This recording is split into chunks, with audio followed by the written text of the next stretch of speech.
철학자 겸 경제학자인 피터 드러크라는 사람이 있는데, 그는 그 책에서 경영자나 어떤 리더가 되는 사람들은 반드시 행해야 될 게 있는데, 그것이 뭐냐면 거울 테스트다, 이렇게 이야기한 적이 있습니다. 우리가 매일 아침 저녁으로 거울을 보잖아요. 내 모습이 어떤가? 혹시 단정되지 못하고 깨끗하지 못한 게 있는가?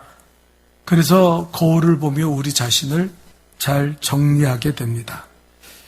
그렇게 매일 거울을 보는 것처럼 우리가 성공하는 인생, 성공하는 리더가 되기 위해서는 항상 자신을 반복해서 거울을 들여다보듯이 들여다볼 수 있는 사람이 돼야 된다, 이렇게 강조하고 있습니다. 여러분, 거울로 자신을 테스트하라는 말은 우리가 말하면 나는 어떤 사람인가? 나는 어떤 비전과 목표를 가지고 나가고 있는가? 내가 바라는 비전과 목표는 무엇이고 나는 그것에 대한 합당한 일을 지금도 하고 있는가? 늘 이것을 거울을 보듯이 우리 자신을 보면서 그렇게 점검하는 사람이 성공적인 인생, 성공적인 리더가 될 수 있다는 거예요. 여러분, 그는 그 책에서 이렇게 이야기합니다. 왜 거울 테스트가 리더십을 발휘하려는 사람들에게 필요한지 두 가지가 중요하다고 그랬어요. 첫째는 나를 파악하지 못하는 리더는 다른 자기가 맡고 있는 조직을 성공적으로 이끌어갈 수가 없다. 그는 이렇게 말합니다. 그렇지 않아요? 내가 누군지도 모르고 내가 어떤 삶을 살고 있고 내가 지금 무엇을 하고 있는지도 모르는 사람이 어떻게 그 조직에 비전을 주고 목표를 주고 그 조직을 잘 이끌어갈 수 있습니까? 그리고 조직에 맞는 업무를 어떻게 지시할 수 있겠어요? 그래서 이 거울 테스트가 꼭 필요한 것은 나를 파악하는 것이다. 두 번째로 그런 말하기를 거울을 보듯이, 거울을 보고 자기를 정돈하듯이 자기 반성을 이루어야 하기 때문에 거울을 보는, 그런 자기를 돌아보는 그런 삶을 살아야 된다. 여러분, 우리는 우리가 다 괜찮은 것 같다고 생각하고 살아요. 그러나 그것 때문에 우리는 발전이 없는 거예요. 신앙생활을 하는데도 아니 나는 이 정도면 잘 믿어, 이 정도면 괜찮아 하는 사람들이 신앙의 발전이 없어요. 머물러 있든지 아니면 퇴보하고 있다는 거예요. 그는 리더가 된다는 것은 끊임없이 자기 반성이 이루어질 때 좋은 리더가 될 수 있다고 말합니다. 여러분, 소크라테스의 철학이 뭡니까? 너 자신을 알라. 그 철학 아니에요? 너 자신을 알라.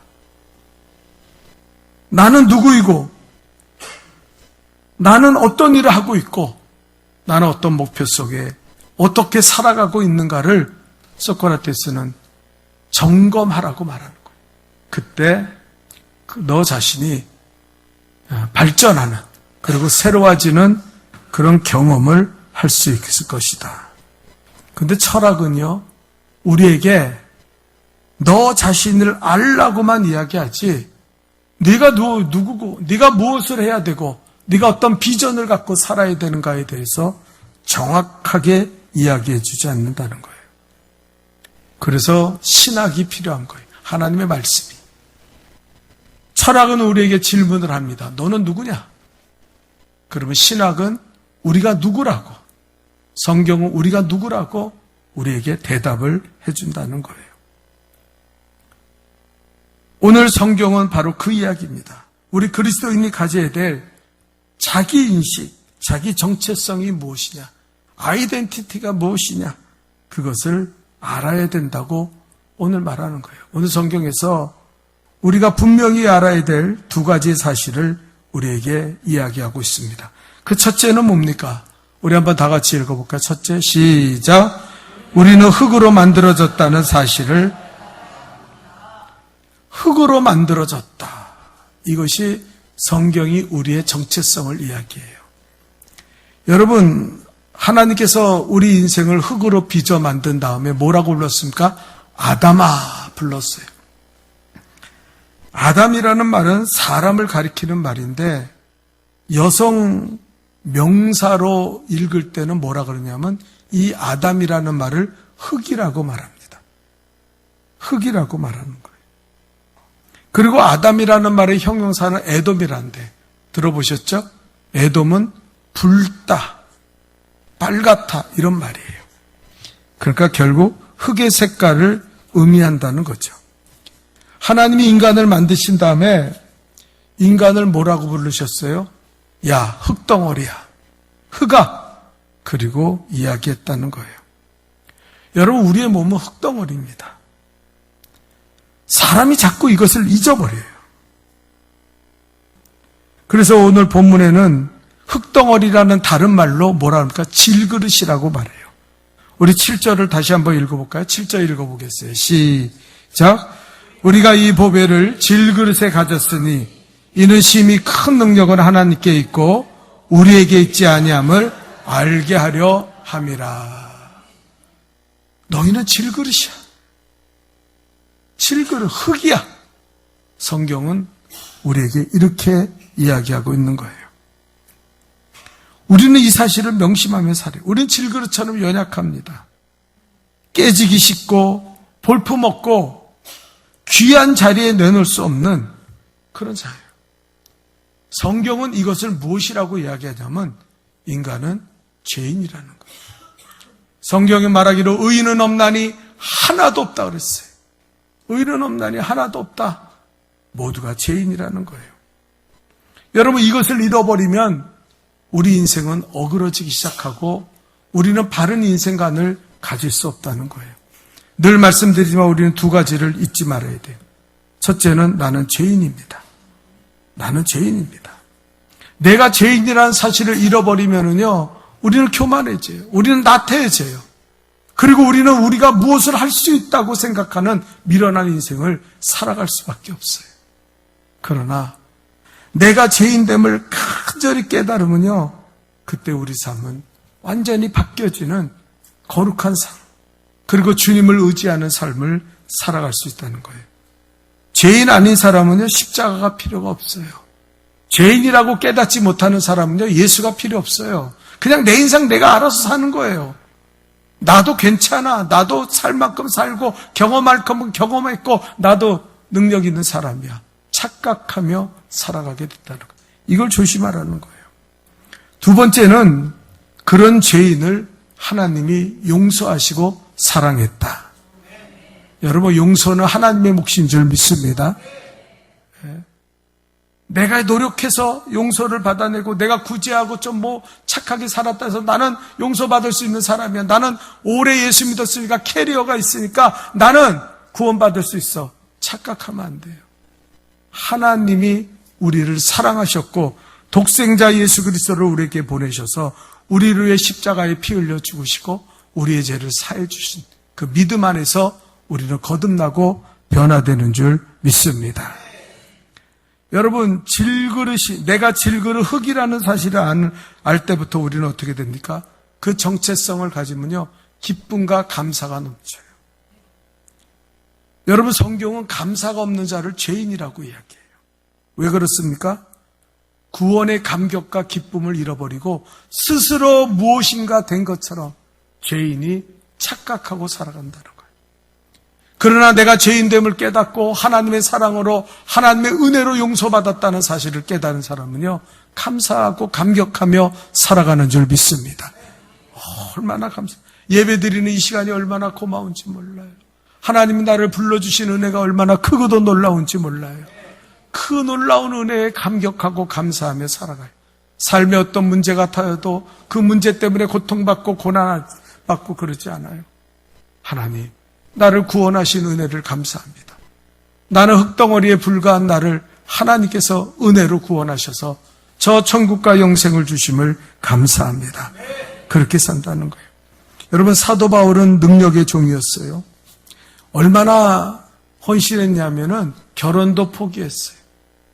사도 바울은 오늘날의 비혼주의자가 아니에요. 그런데 왜 포기했습니까? 하도 선교를 다니니까 가정을 이룰 수가 없었어요.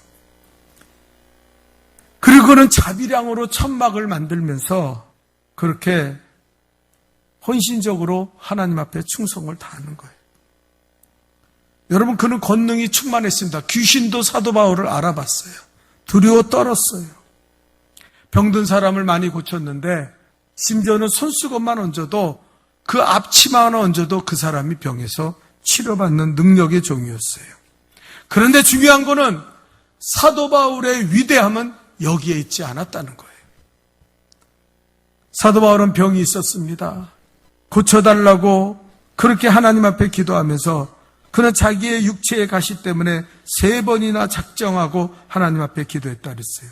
그리고 고린도후서 12장 9절에 그는 깨달았습니다.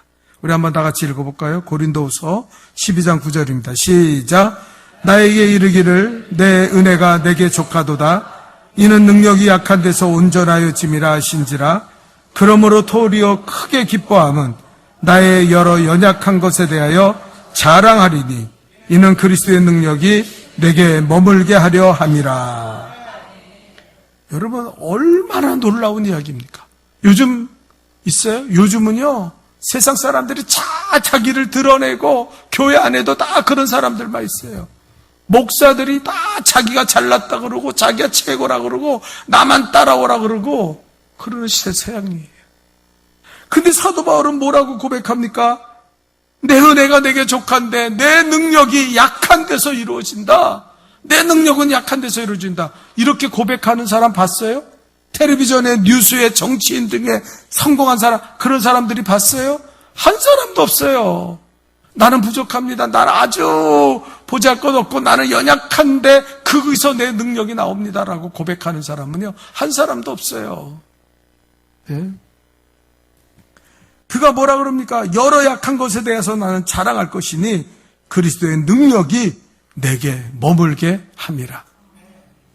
이게 사도 바울의 자기 정체성, 흑인, 질그릇인 자기를 말하는 거예요. 사도 바울은 병에 걸리고 나서 나는 남의 병을 고치는 능력자인데, 남의 병을 고치는 그런 사람인데 왜 나는 내 병을 못 고치나? 아마 억울했을 거예요. 그가 3번씩 작정하고 금식했죠. 그러나 사도 바울에게 돌아온 하나님의 음성은 네가 약하기 때문에, 네가 그 병 때문에 네가 그렇게 능력 안에 머물고 겸손 안에 머무는 거야. 사도 바울은 그것을 고백하는 거예요. 세상에 이런 사람이 어디 있어요? 네?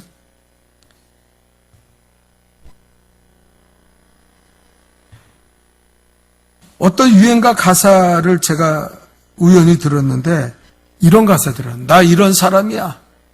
알아서 기어. 내가 그 가사를 듣고 충격을 받았어요. 이러던, 나 이런 사람이야. 알아서 기어. 그런데, 아휴, 저것들이 무슨 의미를 가지고 저렇게 얘기하는지. 사도 바울은 보배를 질그릇에 가졌다. 이걸 절실하게 깨달았어요. 내 능력이 큰 거는 나 때문이 아니야. 내 연약함 때문에. 질그릇 같은 나를 불쌍히 여기신 하나님의 능력. 그래서 뭐라 그래요? 하나님의 큰 능력이, 큰 것이, 능력의 힘이 큰 것이 하나님께 있다. 여러분, 이 고백이 있을 수 있는 여러분이 될 수 있기를 축원합니다. 좀만 잘하면 내가 있어? 나 이런 사람이야? 나 없이 될 것 같아? 그거는요, 자기가 질그릇임을 모르고 하나님의 능력을 떠나가게 만드는 거예요. 질그릇임을 잊을 때 하나님의 크신 능력이 우리에게서 떠나가지 못. 사도 바울은요, 어떤 삶을 살았습니까? 그는 서신의 비교적 초기에 쓴 고린도전서에서는 뭐라면 나는 사도라고 했어요. 사도가 됨을 주장했어요. 사람들이 자꾸 의심하니까. 좀 나가서 그는 뭐라 하냐면, 그것도 미안하니까 만삭되지 못하여 난 자 같은 나에게도 주님이 보이셨고 나도 사도 중에 가장 작은 자다. 사도됨을 주장했어요. 그러나 후대의 성경을 쓸 때 그는 뭐라 하냐면 나는 사도로서 칭함을 받을 자격이 없다 그랬어요. 오늘은 난 목사 아니야.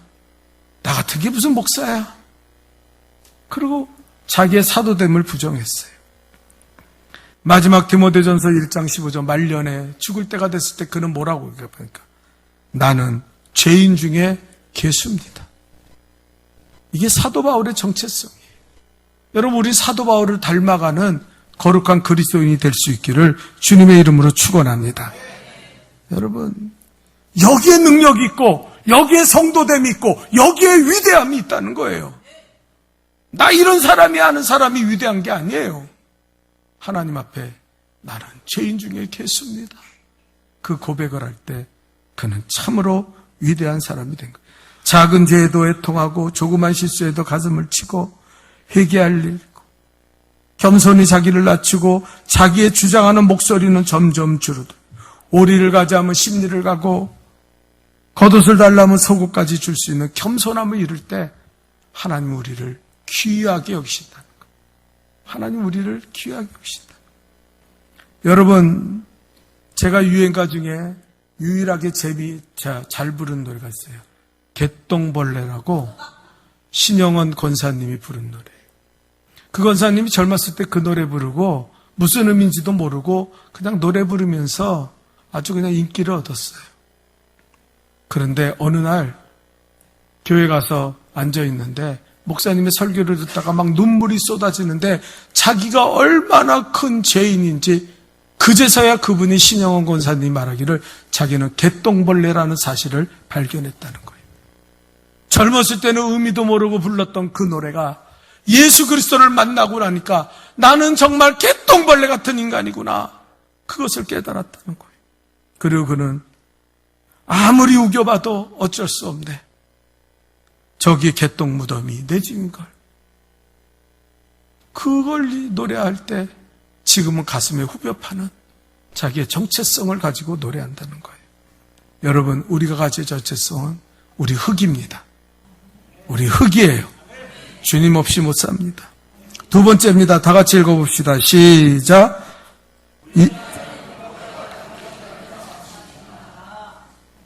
우리 안에는 뭐가 담겨져 있어요? 보배가 담겨져 있어요.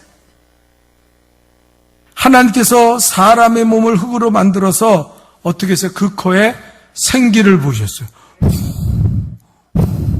하고 생기가 들어왔어요. 네? 그리고 하나님의 형상을 닮은 사람을 창조하셨다고 성경은 말해요.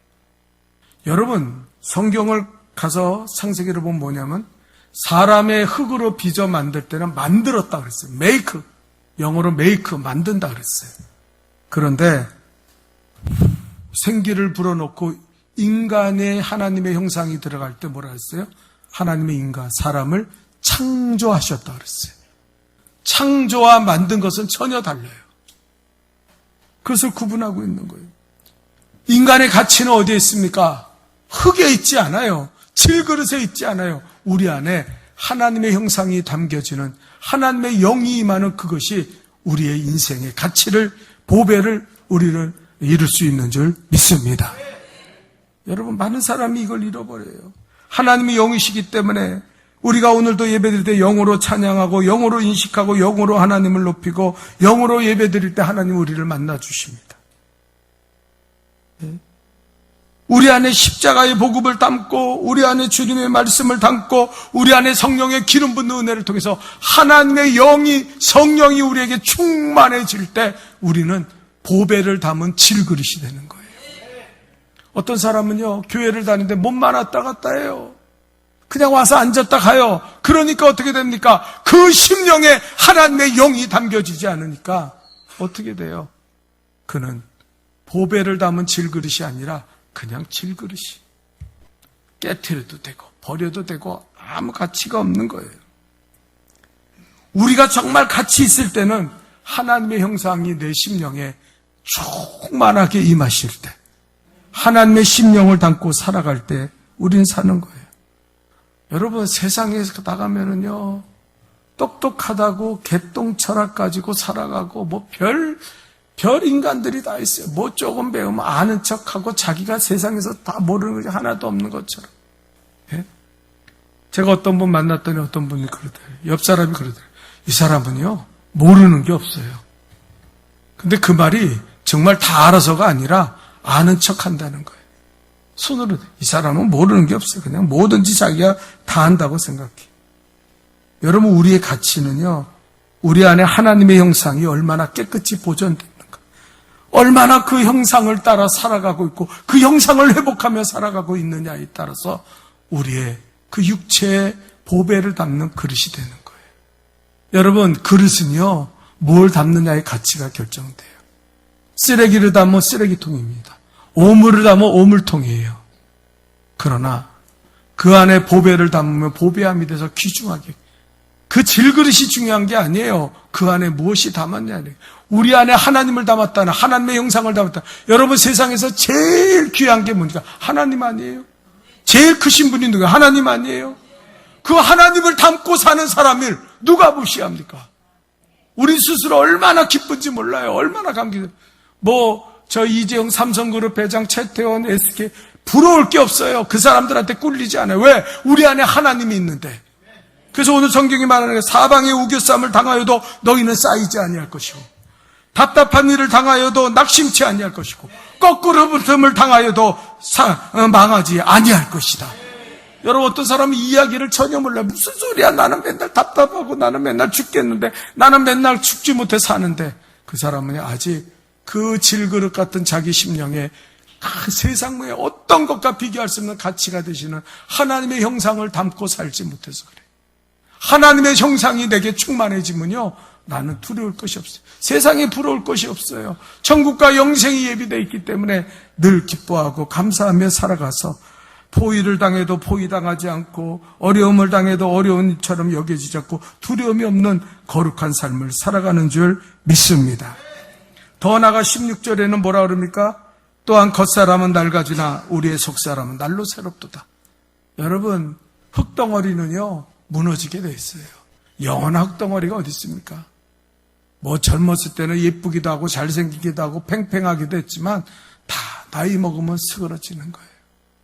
거기에 소망을 걸고, 흙에 소망을 걸고 사는 사람들은요, 미련하기 이를 데가 없는 거예요. 그러나 그 흙에 우리의 하나님의 형상을 담고 살아가면 우리 속사람은 날마다 기뻐하고 평안이 넘치고 은혜가 넘치는 줄 믿습니다.